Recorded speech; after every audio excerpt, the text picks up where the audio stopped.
Muy buenas tardes a todos. Espero que se encuentren muy bien. Les habla su servidor, doctor Enoch, neurólogo de profesión, en torno a nuestro programa hoy de salud para todos. Para las personas que se están conectando por primera vez o las personas que están viendo esa grabación desde nuestros canales oficiales, somos una comunidad con un enfoque eminentemente educativos. Ofrecemos servicios o programas de educación en salud, educación en crecimiento y desarrollo personal, y el tema también de marketing, cómo hacer marketing digital, y también disponemos de cursos en vivo y pregrabados de idioma para que vayas aprendiendo y superándote en la vida. El tema de la educación es fundamental y es de suma importancia en todas las áreas de nuestra vida. Hoy si queremos avanzar, hoy si queremos prosperar, hoy si queremos tener resultados en cualquier área de nuestra vida, es fundamental, es imprescindible el tema de lo que es la educación. La educación es fundamental, no importa el área, la educación siempre y siempre es fundamental para tu crecimiento en todas las áreas. Entonces, teniendo o estando consciente de la importancia de la educación, como comunidad hemos decidido lanzar un programa de educación para todos, así lo denominamos. Salud para todos, crecimiento y desarrollo personal para todos, marketing para todos, idioma para todos. Y como parte de este programa hoy nos acompaña la doctora Jessica, que es cardióloga, ¿verdad? Y que hoy estará tratando con nosotros un tema de suma importancia, que obviamente ella tendrá el placer de informarnos lo importante que es educarse sobre ese tema, que es nada más y nada menos la hipertensión arterial. Con la doctora especializada en el área, estaremos aprendiendo qué es la hipertensión arterial, por qué hoy en la actualidad es importante para nosotros el conocimiento sobre la hipertensión arterial, cuáles son los factores de riesgos, ¿sí?, de esa enfermedad, cómo nosotros podemos conocer los síntomas y signos de esa enfermedad, así como las complicaciones que pueden derivar de esa enfermedad y por ende, cuáles son las medidas preventivas, ¿ok?, que podemos adoptar con el fin de disminuir el riesgo de padecer la enfermedad. Doctora, bienvenida. Quisiéramos saber un poco de usted, quién es usted, y ahí tiene la palabra. Bueno, darle las buenas tardes a todos y la bienvenida a este espacio. Gracias por la invitación. Es un honor para mí estar aquí para ustedes hablando de este tema tan importante y que tantos problemas a nivel mundial ha ocasionado en la salud de la población. Bueno, mi nombre es Jessica, como decía el colega. Soy de la especialidad de cardiología del Hospital Hermanos Amejeira, Cuba. Y como les decía, es un placer estar hablando de este tema con ustedes. Muchas Entonces, para definir vamos a decir qué o cómo podemos definir la hipertensión arterial. ¿Cuándo podemos decir que tal o tal persona o yo, cómo puedo saber que tengo la hipertensión arterial? La hipertensión arterial la catalogamos o la definimos cuando tenemos cifras tensionales con una diferencia de 6 horas de 140 con 90 o por encima de esta cifra en 2 ocasiones o más. O también cuando tenemos una sola cifra por encima o igual a 160 con 110 latidos por milímetros de mercurio.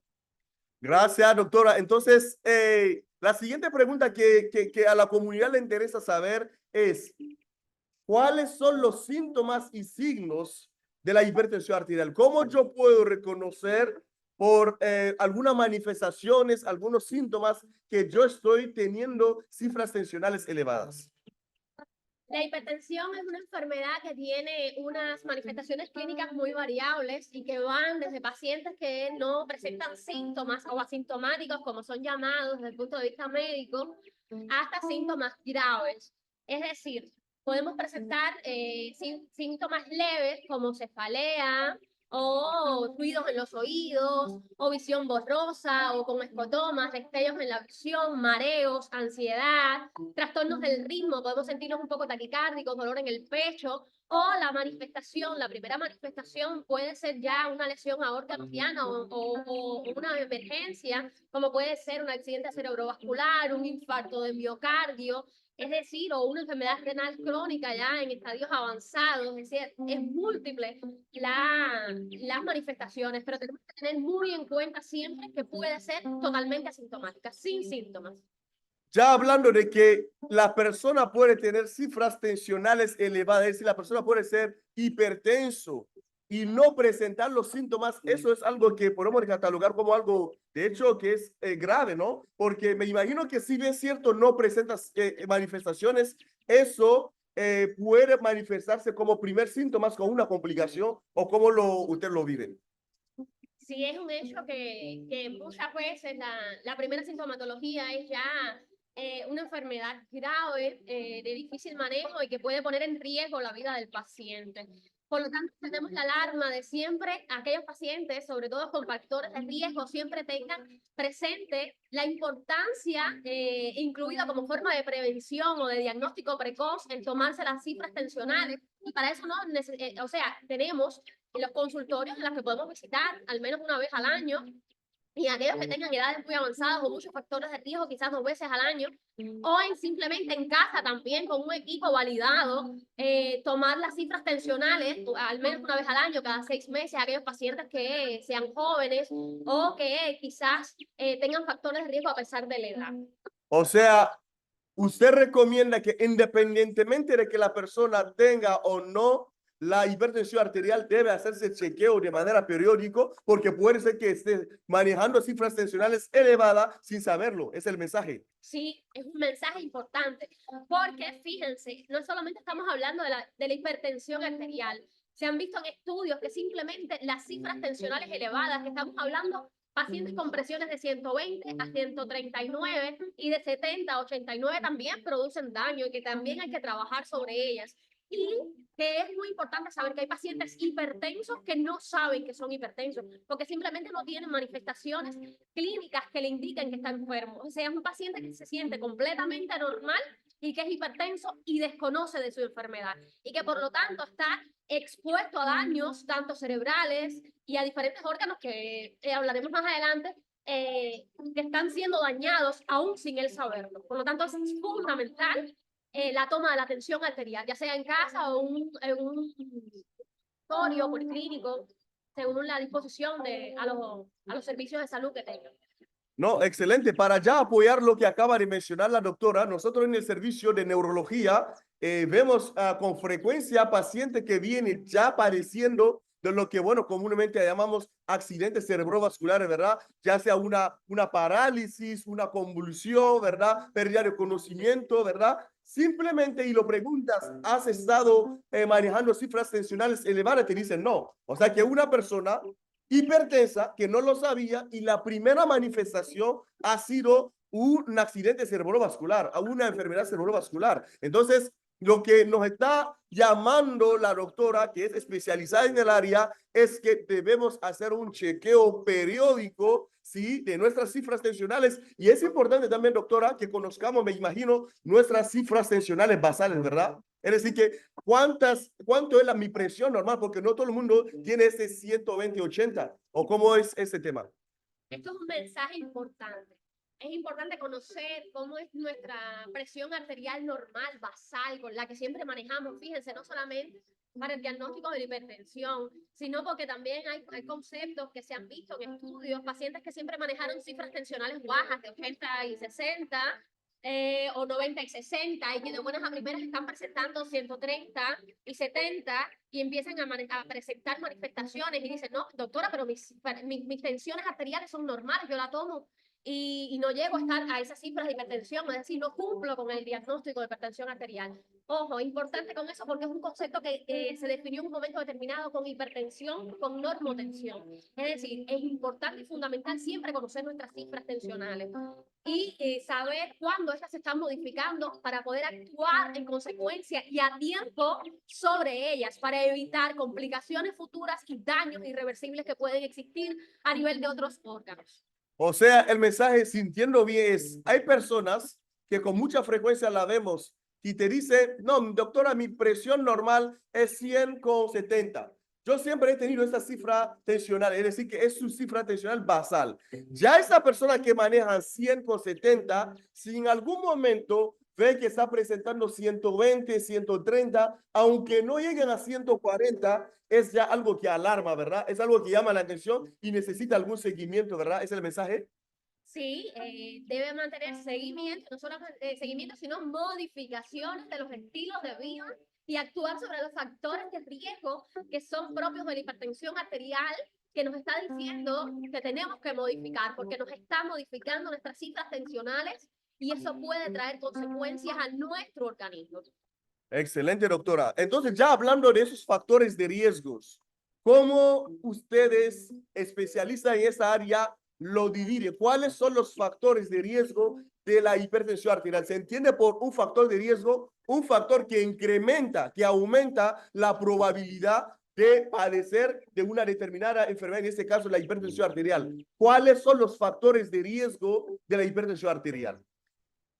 Bueno, existen muchos factores que inciden, es una enfermedad multifactorial donde actúan muchísimos factores, es decir, desde factores genéticos, aquellos pacientes que nacieron con la predisposición genética en sus genes a padecer la enfermedad, importante que no todos los pacientes con predisposición genética pueden manifestarla, porque recordemos que solamente la genética necesita un factor externo, un fenotipo que se exprese y para eso es muy importante los estilos de vida y el manejo que podamos tener. Es decir, esto es un factor que no podemos modificar, tampoco la edad es algo que no podemos modificar. El sexo, es decir, los cromosomas sexuales con los que nacemos, XX y XY, es algo que no podemos modificar hasta el momento. Es decir, esos factores que no son modificables. Hay factores que sí podemos modificar, como son los estilos de vida. Ahí estamos hablando del hábito de fumar, estamos hablando de nuestro índice de masa corporal, es decir, la obesidad, el sobrepeso, sí lo podemos modificar, la dieta que tenemos, cómo nos alimentamos, es algo que podemos modificar, cómo el estrés influye sobre nosotros también, el sedentarismo, la importancia de realizar ejercicio físico es algo que, sobre lo que podemos trabajar también, y también aquellas enfermedades que tenemos que quizás no podemos eliminar porque son crónicas, pero que sí podemos mantener compensadas y adherirnos bien al tratamiento de esas enfermedades crónicas. Esos son factores que sí podemos modificar. O sea, sintiendo bien los factores de riesgo, lo podemos clasificar, como bien dice la doctora, en dos grandes grupos. Los factores de riesgo no modificables y los factores de riesgo modificables. Como dice la doctora, tenemos los no modificables en relación a la edad, porque mientras más avanza la edad, más es el riesgo, ¿verdad? El mayor es el riesgo de padecer la hipertensión arterial. Por eso se ve más frecuente en los pacientes con edad avanzada. Hablamos también el tema del sexo, el tema de la predisposición genética, ¿verdad? Que bueno, la predisposición genética que tenemos que entender, como dice la doctora, si yo tengo padres o abuelos que han tenido la hipertensión arterial, es porque de alguna forma tiene alguna predisposición genética que junto con los factores ambientales han condicionado la aparición de esta hipertensión arterial. Y esos genes, de alguna forma, se han transmitido de generación en generación, pero los genes en sí, el hecho de que tú tengas un papá, una mamá, un abuelo que tenga la hipertensión arterial en sí, no es suficiente para que tú tengas que padecer esa enfermedad. Porque de qué depende, como decía, de algunos factores ambientales externos como fueron los que mencionó la doctora y que son los factores en los cuales podemos actuar para que podamos disminuir el riesgo de padecer la hipertensión arterial. Como lo hemos hablado en varias ocasiones en nuestra comunidad, trabajamos también la comunidad sobre cuáles son los hábitos saludables y cómo podemos actuar, cómo podemos cambiar esos hábitos. Sabemos lo difícil que es, pero es importante que empecemos desde ya a trabajar sobre ello, porque recuerde tu trabajo, tu estudio, tu emprendimiento depende de tu estado de salud. Doctora, muchísimas gracias. Ya para hablar ahora de lo que son las complicaciones de la hipertensión arterial, ¿qué nos puede decir al respecto? ¿Cuáles son las complicaciones más frecuentes de la hipertensión arterial? Bueno, la hipertensión arterial es una patología, una enfermedad que tiende a dañar los pequeños, muy pequeños vasos, incluso microscópicos, hasta la gran vasculatura. Y hay órganos que son muy sensibles, sus vasos sanguíneos son de baja resistencia, como es el caso del cerebro, como es el caso del riñón, pero también la visión, la retina y órganos como el corazón también y la vasculatura de forma general, es decir, a nivel cerebral. Podemos presentar complicaciones como accidentes cerebrovasculares, tanto de origen isquémico como hemorrágico.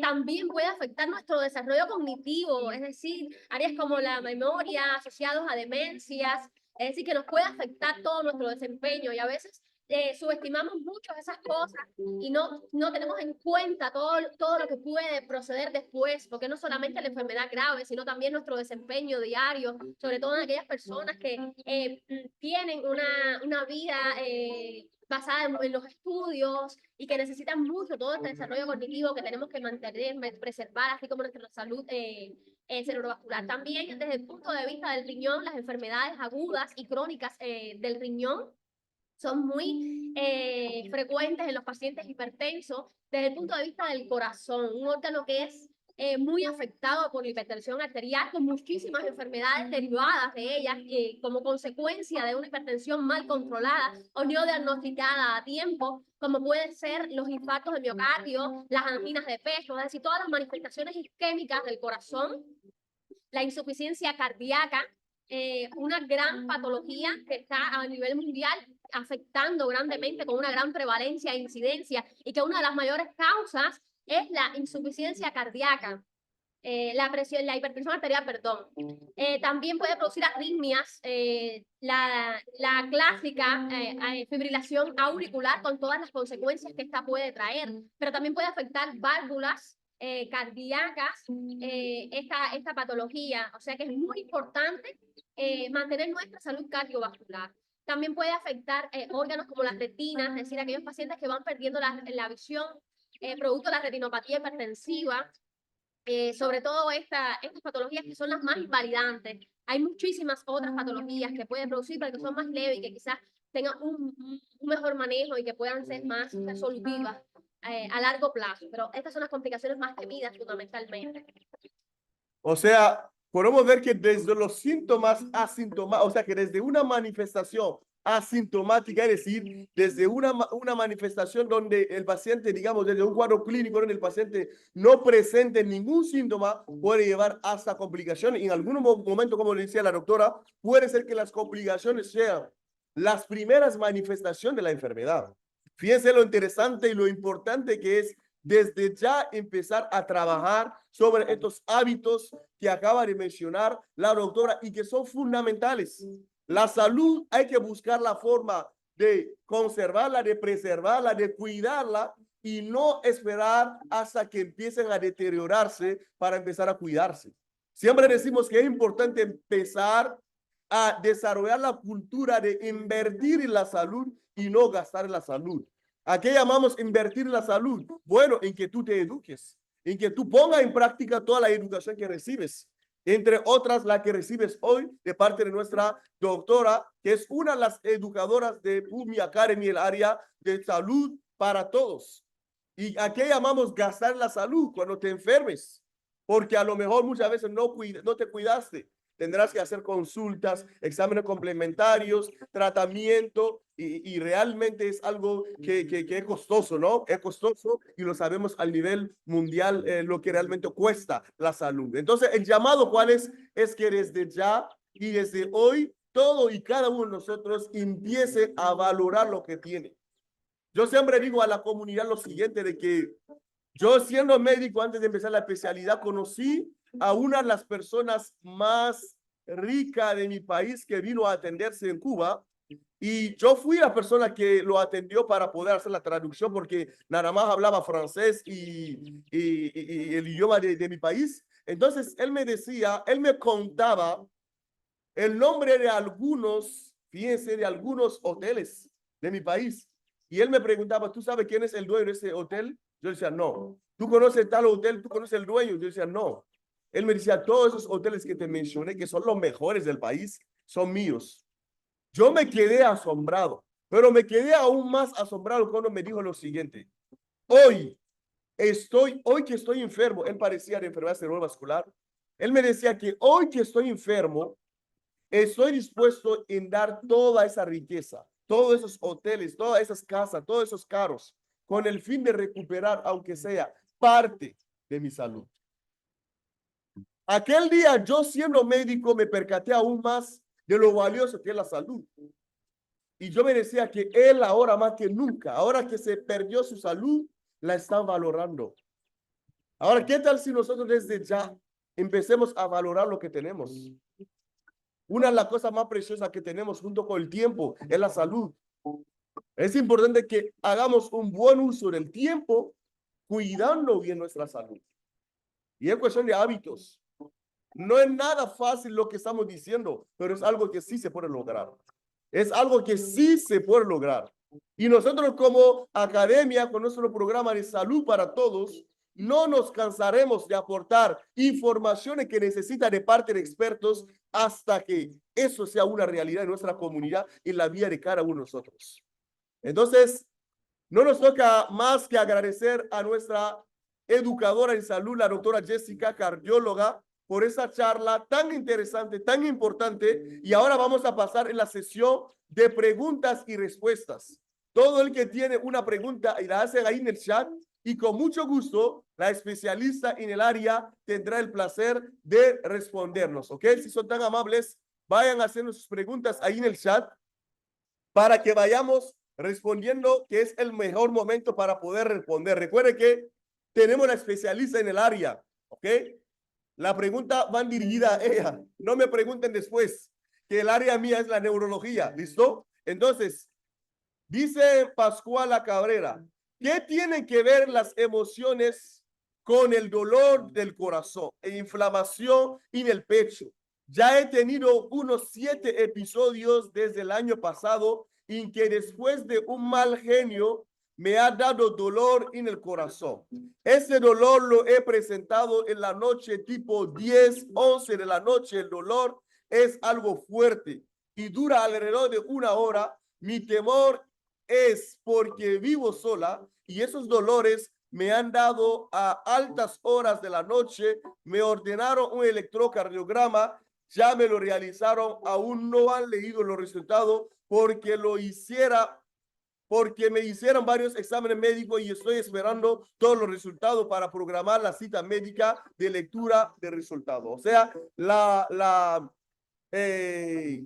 hermana está preguntando qué tienen que ver las emociones con el dolor del corazón, inflamación del pecho, que ha tenido varios episodios de dolor de una duración y generalmente por la noche. La especialista, usted tiene la palabra.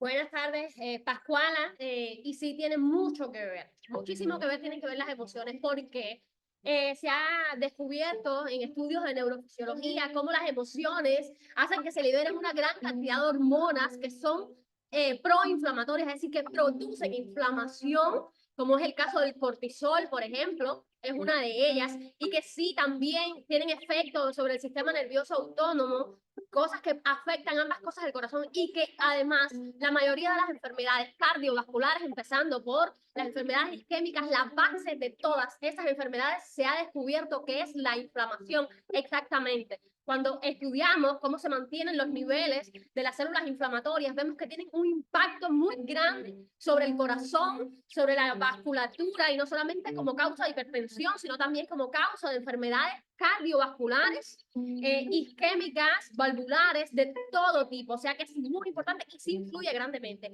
Y sobre todo si ya tienes una patología de base. Por lo tanto, yo te recomiendo porque estamos hablando de un dolor en el pecho que desde el punto de vista isquémico no cumple con mucha tipicidad. Sabemos que un dolor precordial de más de 20 minutos nos está hablando de un infarto, es decir, que es un dolor ciertamente atípico, quizás sea producto de una hipertensión arterial secundario, ese estrés que has tenido con la liberación de hormonas que vienen de ellas, porque un dolor cardiovascular, por supuesto, como te decía, de más de una hora, no debe ser de origen isquémico, no debe ser, aunque se han visto atipias, ¿no? Como la angina vasoespástica y otros casos, pero bueno, sí te recomiendo ver bien ese electrocardiograma, hemoquímica sanguínea, chequeo de la tensión arterial y también tenemos que ver y evaluar todas esas emociones, es decir, si necesitamos algún grado de ayuda psicológica o quizás otros factores que nos puedan hacer mejorar nuestra emoción. El ejercicio ayuda mucho, disminuye mucho los niveles de estrés, disminuye mucho los niveles de catecolaminas a nivel del organismo. También a veces si necesitamos la ayuda de algún sedante que nos pueda ayudar también, porque a veces tenemos problemas en nuestra vida que no podemos solucionar y que tenemos que aprender a mejorar, porque es importante saber manejar las emociones y si influye, directamente influye, tiene todo que ver, Pascuala, sí tiene todo que ver. Muchas gracias, doctora. Aquí tenemos la siguiente pregunta que viene de parte de José Suárez. Soy hipertenso. A pesar de estar tomando losartán, acostumbro a donar sangre trimestralmente y el mes pasado no pude donar sangre porque la tenía los glóbulos rojos muy elevados en 19.7.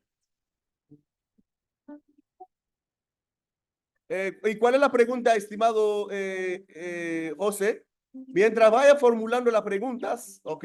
Vamos a responder alguna pregunta que nos han hecho llegar. Hay personas, doctora, que a veces nos dicen, yo hace 5 años atrás yo fui hipertenso porque yo tenía cifras tensionales, pero ahora ya no soy hipertenso. Incluso cuando la pregunta en la consulta te dice, no, yo fui hipertenso, pero ya no soy hipertenso. ¿Cuál es el mensaje que usted le transmite a la comunidad en cuanto a eso? ¿Será que puede ser que en algún momento he sido hipertenso y ya no? Es decir, o una vez hipertenso, siempre hipertenso. ¿Cómo es el tema? Bueno, sí, esto es algo muy importante, conocer que la hipertensión arterial es una enfermedad crónica, no transmisible, y que por lo tanto es una enfermedad que hasta este momento no se cura. Pero sí, la buena noticia es que se compensa. Y mientras se mantenga compensada, nos estamos librando, nos estamos cuidando de las complicaciones que esta puede tener para la vida. No existe ese concepto de que yo fui hipertenso. La persona que fue hipertenso lo es y lo será siempre. Por lo tanto, tiene que mantenerse adherido a los tratamientos. Hay momentos del ciclo cardíaco e incluso a veces relacionados con las estaciones, con las emociones, donde quizás mantenemos un nivel donde los factores han disminuido porque hemos mejorado nuestros estilos de vida y las cifras tensionales tienden a mejorar. Pero ojo, no quiere decir que estás curado. Quiere decir que estás mejorando, que el tratamiento está funcionando, que lo que estás haciendo sobre tu vida está siendo muy ideal y que lo tienes que mantener para que mantengas unas cifras sobre lo normal. Es decir, cifras normales no quiere decir hipertensión, no es sinónimo de hipertensión curada, ¿bien? Ojo con esto. Quiere decir que vas por muy buen camino y que quizás requieras incluso bajar las dosis de los antihipertensivos, pero no retirarlos, fíjense. Quizás en algún momento se mantengan en cifras en dosis muy bajas, pero es lo que va a hacer que esas cifras se mantengan dentro de límites normales y que no debemos desechar el tratamiento y que no debemos dejar de mantener esos estilos de vida saludables. Ojo con eso porque es muy importante, ¿bien? Porque a veces pensamos que estamos bien, que estamos curados y empezamos a deshacer todo eso que hicimos para lograr esta salud que tenemos y que logramos en este momento y que pensamos y que decimos que ya no somos hipertensos. Muy buena respuesta, doctora. En relación a todo lo que estamos comentando sobre el tema de los medicamentos, tratamiento y todo, hay personas que sí reconocen que son hipertensas, empiezan a hacer un tratamiento y ven que, bueno, ha pasado 1 año, 2 años, 3 años, 5 años, que la cifra se ha normalizado y a veces, ¿qué hacen? Dice, bueno, ya no tomo más el medicamento porque me curé. ¿Cuál es el riesgo en el caso de la hipertensión arterial de retirar un medicamento? ¿Puede ser peligroso el hecho de retirar el medicamento? Bueno, es súper peligroso e incluso puede ser fatal retirar un medicamento porque recuerden que podemos retirarlo y descuidarnos y no darnos cuenta de que mantenemos una hipertensión y que va a empezar a empeorar y que quizás ni síntomas nos dé y que cuando nos demos cuenta estemos con una arritmia, una fibrilación auricular, un infarto de miocardio, una enfermedad cerebrovascular, porque creímos que ya no éramos hipertensos, que ya no necesitábamos un medicamento y la presión, y la presión fue subiendo. Quizás no cifras alarmantes como para ocasionarnos síntomas, pero sí lo suficientemente altas para ocasionar daños a órganos dianas como cerebro, corazón, riñón, la vista. Por lo tanto, yo les aconsejo, mi consejo es siempre mantener el tratamiento. Si está bajando mucho nuestra presión, porque hay estaciones en las del año donde, por ejemplo, existe mucho calor, perdemos muchos electrolitos por sudor quizás, y las cifras tienden a bajar, entonces, bueno, pues bajamos un poco el tratamiento. No nosotros, fíjense, no la población como paciente, siempre bajo supervisión médica. No estamos aptos para cambiar o para decidir qué medicamentos retirar o bajar. Tenemos que ser muy cuidadosos con eso. Si está bajando mucho la presión, pues vamos a un médico. Y si está en cifras normales, recuerden, estudios han demostrado que la presión debe estar por debajo de 120,70. Se han evidenciado en estudios que cifras por encima de 120 y 70 pueden ocasionar daño. Es decir, que a veces decimos, no, yo tengo 130 y 80, está bien, no está bien. Esa cifra no está bien. Lo ideal es mantener cifras por debajo de 120,70. Y si tienes 110,60, mientras no te sientas mal, fíjate, es una cifra ideal. No es una presión baja, quizás no es la que nunca la que siempre has mantenido, porque quizás en el momento que empezaste a monitorizar tus cifras tensionales ya estaban elevadas, ¿no? Y que quizás te sientes mal porque quizás tu organismo a lo largo de la vida se adaptó a cifras tensionales elevadas, que no es normal. Y tenemos que empezar a enseñarlo a manejar esa cifra de 110,70, con 60, 120 y 70, y no empezar a retirar medicamentos, ¿no? No deben retirar medicamentos. Debemos mantener siempre los estilos de vida y mantener la medicación. Es muy importante y nos va a librar de muchas complicaciones posteriormente. Muchas gracias, doctora. Tenemos Jessica que comenta de que siempre que tengo emociones fuertes, no importa si son buenas o malas, siempre me dan dolor de cabeza. Yo creo que en relación a lo que acaba de mencionar o explicar la doctora, ¿no? Pascuala dice, una amiga mía dejó la medicación para tensión arterial y tuvo un ictus, precisamente apoyando lo que usted estaba comentando, de que cuando se retiran los medicamentos, yo siempre explico a la comunidad o a la, digamos, a los pacientes de la siguiente manera. Miren, háganse la idea que hay una inseguridad en un lugar. ¿Ok? Háganse una idea que hay una inseguridad en un lugar, que en ese caso representa la hipertensión arterial. Hay una amenaza. Entonces, por haber esa amenaza, ¿qué hace el gobierno? El gobierno contrata o digamos lleva la policía para la seguridad, ¿verdad? Lleva para la seguridad. Entonces, ¿qué es lo que sucede? Mientras haya la seguridad, no hay problema, porque la seguridad está ahí para asegurar, valga la redundancia, esa inseguridad, por ejemplo, esa amenaza, ese terrorismo y todo lo demás. ¿Ustedes creen que después de un tiempo, 2 tiempos, 4 tiempos, algunos meses, algunos años, es prudente que, bueno, el gobierno diga, bueno, vamos a retirar la seguridad de esa zona porque ya no hay inseguridad? No, no hay inseguridad porque está la policía. Y el día que se retire la policía, esos, vamos a decir, esos agentes que están creando ese desorden, esa inseguridad, todo ese problema, van a decir, oye, que aprovechemos ahora que se fueron la guardia, la policía. En un sentido parecido a lo que sucede con la hipertensión arterial. Mientras tú tomes los medicamentos, mientras más que los medicamentos, cuidando los hábitos que acaba de mencionar la doctora, tiene la posibilidad de compensarte y por muchos años. Incluso tiene la posibilidad de retrasar, ¿sí? Las complicaciones que muchas veces suelen aparecer. Entonces es importante actuar sobre los factores de riesgo y obviamente, como el doctor lo va a mencionar ahora, cuando te tocan los medicamentos, obviamente cumplir con las normas. Hablaba de cuando le tocan los medicamentos, doctor, para saber, siempre cuando la persona tiene cifras tensionales, ¿es que de golpe empieza con los medicamentos o es que empieza primero con lo que es los hábitos y luego los medicamentos? ¿Cómo es el tema? No empezamos directamente con los medicamentos. Una muy buena pregunta. Lo primero que tenemos que hacer es modificar los estilos de vida de la población. Siempre a la hora de evaluar un paciente con hipertensión o con cifras tensionales elevadas, que es ese pequeño grupo que no llega a ser hipertenso y que antes se le conocía como prehipertensión, pero que hoy en 2024 en la nueva guía se conoce como cifras tensionales elevadas, que es 120 a 139 como máxima y en la mínima entre 70 y 89.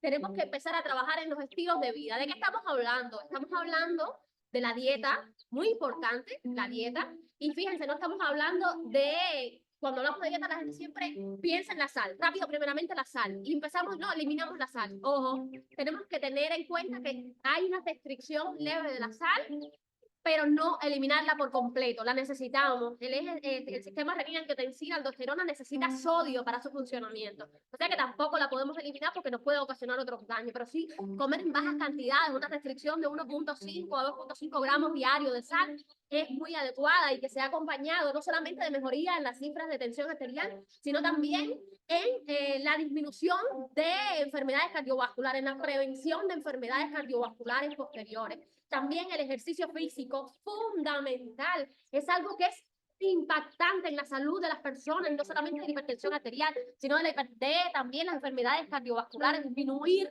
la carga de enfermedades cardiovasculares o de padecerlas en un futuro, así como la diabetes mellitus, también como la resistencia a la insulina, el mejor captación de oxígeno, también los pacientes ya enfermos con enfermedades cardiovasculares, se le conoce como rehabilitación cardiovascular, es fundamental mantener un ejercicio. ¿Y de qué estamos hablando? 30 minutos al día, entre 5 y 7 días a la semana, dedicar 30 minutos, fíjate, eso nos basta salvar la vida, sacar 30 minutos de nuestra vida, nos va a permitir muchos años más de vida y no solamente la cantidad de vida que nos puede sumar, sino la calidad con la que vamos a vivir todos esos años que nos está sumando.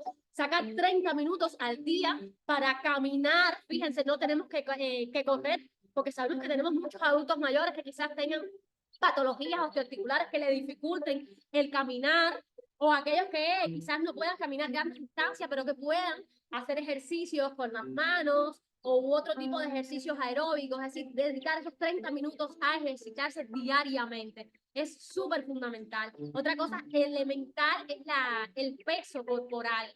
Tenemos que tratar de incidir sobre la obesidad, que tantas patologías nos puede causar, no solamente de hipertensión, sino a nivel de cardiovascular en general, toda la repercusión que tiene sobre el sistema inflamatorio también.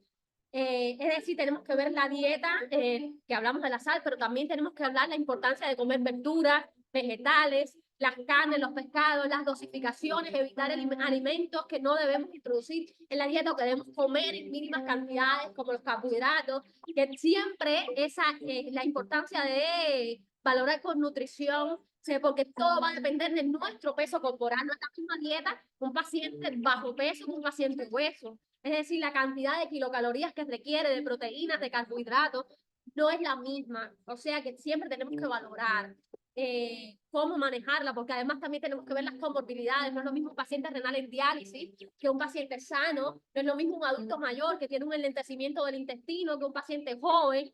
O sea que siempre tenemos que valorar la dieta y que siempre a veces tenemos que auxiliarnos de un especialista también en nutrición, pero la dieta más recomendada para la hipertensión arterial es la dieta DASH. Mucha verdura, de restricción de sal, sin eliminarla de la dieta, abundante líquido, hidratarse bien, es fundamental en estos pacientes. Otra cosa sobre la que podemos trabajar es sobre las bebidas, algo, mitos que existen, bebidas, café, bebidas energizantes, estamos hablando de bebidas alcohólicas, no es que eliminemos, de hecho, hay estudios que han dicho, tenemos que trabajar sobre el alcoholismo, los pacientes alcohólicos son pacientes más predispuestos a padecer hipertensión, enfermedades cardiovasculares, cerebrales y demás. Pero sí, también se recomienda al día, a la semana, tomar pequeñas cantidades de alcohol porque disminuye el riesgo cardiovascular de padecer enfermedades, mejora todo lo que tiene que ver la microvasculatura, el endotelio, los efectos antioxidantes, sobre todo el vino tinto con todos los antioxidantes que tiene, tomar en pequeñas cantidades, muy pocas cantidades al día. El café, se descubrió en estudios, antes se eliminaba el café. Se eliminan aquellos pacientes en los que está demostrado que influye sobre la hipertensión arterial, o sobre alguna arritmia que pueda padecer, pero también se ha descubierto que tiene muy buenos beneficios y que entre 3 y 5 tazas de café al día no perjudica a la persona, a no ser que tenga alguna enfermedad gastrointestinal, una gastritis intensa que pueda incidir sobre ella. Es decir, no eliminamos el café. Eliminamos cuando aquí hay pacientes que son sensibles a la cafeína, que sí, sí suben sus cifras tensionales, pero son pacientes seleccionados. Si su café en la mañana no le imposibilita o no le sube las cifras tensionales en esa media hora posterior, incluso puede tener un efecto hasta 8 horas, pues podemos mantenerlo, porque además disminuye el riesgo de enfermedades cardiovasculares. También importante, fundamental, que nos ha traído muchísimos pacientes, incluso pacientes jóvenes, hemos tenido pacientes con infartos, pacientes con hipertensión por el cigarro. Alerta, el cigarro es un factor de riesgo fatal, porque a largo plazo se han descubierto muchísimas enfermedades asociadas al hábito de fumar.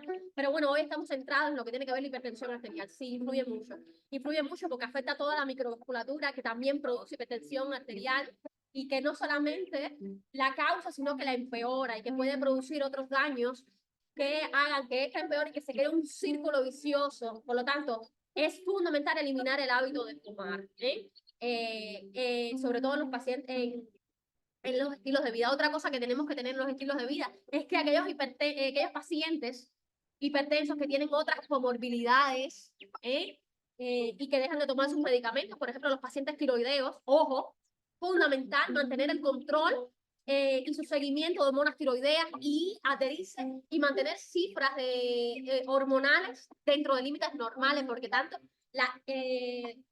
altas como bajas pueden ocasionar daño sobre la presión arterial. En los pacientes renales, muy importante su seguimiento y la adherencia, mantener siempre compensadas las patologías y las comorbilidades, forma parte de los estilos de vida que estamos encaminados antes de poner quizás un tratamiento antihipertensivo que va a depender mucho también de todas estas cosas. Doctora, muchísimas gracias por estas respuestas muy valiosas, de las cuales estamos aprendiendo todos. Recordamos que estamos acompañados de la doctora Jessica, cardióloga, ¿verdad? Educadora en Pulmi Academy en el área de salud para todo, en torno al tema de la hipertensión arterial. Una charla que ha sido muy importante, muy, digamos, importante para todos los que han podido participar. Dice Diana Guevara, doctora Jessica, el dolor de cabeza fuerte en altas horas de la noche tienen que ver con la hipertensión arterial o algún tipo de problema cardíaco. Bueno, Diana, sí puede tener todo que ver con la hipertensión arterial, como puede también no tener todo que ver. ¿Qué yo te recomiendo? Esas son cosas que tenemos que demostrar, es decir, hay que medir la presión arterial y existen métodos de monitorización porque quizás no tienes el conocimiento para tomarte la presión, quizás no tienes el equipo validado para tomarte la presión a altas horas de la noche y porque quizás estás dormida en ese horario, pero existen dispositivos como el mapa que nos permiten evaluar la presión arterial durante 24 horas y quizás más y ver cómo se mantiene tu cifra de tensión arterial durante el día, durante la noche, durante el sueño y demostrar si ese dolor de cabeza es o no de la hipertensión arterial. Y esto es muy importante porque nos está alertando que si es hipertensión arterial, está repercutiendo a nivel de tu cerebro y como mismo puede ser a nivel del cerebro, puede estar hablando de otros órganos que quizás no estén manifestándose en estos momentos. Entonces, ¿qué yo te recomiendo? Sí, revisar cómo están tus cifras de tensión arterial porque sí tiene todo que ver, absolutamente todo. Excelente, doctora. Excelente. ¿Alguna otra pregunta? Todo parece indicar que no tenemos más preguntas. No nos queda más que agradecer a nuestra doctora, quien estuvo con esta maravillosa charla que nos encantó a todos y más que encantar, espero que a raíz de esa charla de educación y salud nos llevamos algo de información para nosotros, para nuestros familiares, para nuestros conocidos, porque recuerden, nuestra visión es hacer que la salud sea para todos. Si eres de las personas que se conectan por primera vez, te invitamos a que te conecte a la persona que te invitó. Te va a pasar el link de nuestro sitio donde ya estamos creando la academia, desde donde se va a ir transmitiendo estas charlas en audio o audiovisual en los próximos meses que vendrá la academia. ¿Listo? Ha sido para nosotros un placer, doctora. Muchísimas gracias por su tiempo, gracias por esta calidad de exposición de la cual todos hemos aprendido. Ojalá que la podamos considerar y nos vemos en una próxima sesión. Gracias, doctora.